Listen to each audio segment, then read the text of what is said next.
तुला माहीत आहे, मला असं वाटायचं की मला वकिलीतलं खूप ज्ञान आहे. मी चांगल्यातल्या चांगल्या शाळेत कायद्याचा अभ्यास केला आहे, उत्तमातली उत्तम पुस्तकं वाचली, चांगल्या लोकांबरोबर काम केलं. खरोखर माझ्या वकिली पेशात मी विजेता होतो. पण माझी जीवनाची खेळी मात्र मी हरलो. मी जीवनातल्या मोठ्या सुखाच्या मागे पडण्यात मग्न होतो आणि मी सर्व छोट्या सुखापासून वंचित झालो होतो.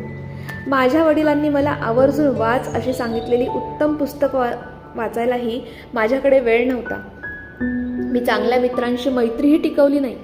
चांगल्या संगीताला कधी दाद द्यायला शिकलो नाही. पण मी खरोखरच नशीबवान आहे. माझ्या त्या हृदयविकाराच्या क्षणामुळे मी जागृतावस्थेत आलो. मला दुसऱ्यांदा जगायची संधी मिळाली.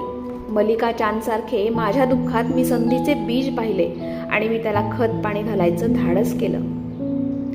जुलियन बाह्य रूपाने तरुण दिसत होताच, पण आतून तो पूर्वीपेक्षाही जास्त बुद्धिमान झाला होता. माझी खात्री पटली की आज संध्याकाळी मी माझ्या जुन्या मित्राबरोबर नुसता संभाषण करत नव्हतो, तर त्यापेक्षाही निश्चितच काहीतरी जास्त होतं.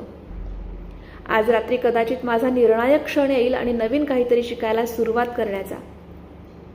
मी माझ्या आयुष्याचा आढावा घेऊ लागलो. ज्या चुका मी आजपर्यंत करत आलो त्यांचा विचार करायला लागलो.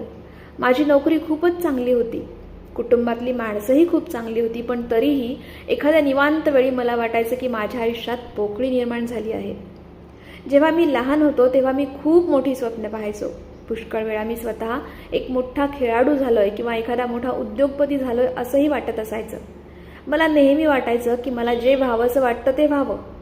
जेव्हा मी लहान मुलगा होतो तेव्हा मी समुद्रकिनारी खेळायचो. छोट्या छोट्या गोष्टीतही खूप गंमत यायची. अगदी सायकलवरून बागेत चक्रा मारण्यात सुद्धा खूप आनंद मिळायचा. मी खूप धाडसी होतो. कशालाच मर्यादा नव्हत्या.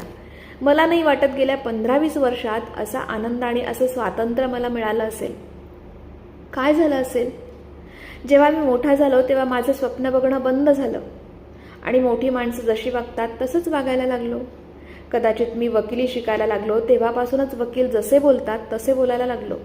त्या संध्याकाळी जुलियन बरोबर बसून चहा घेताना मी ठरवलं की एवढा वेळ आपण पैसा कमावण्यासाठी घालवला त्यापेक्षा काहीतरी निर्माण करावं.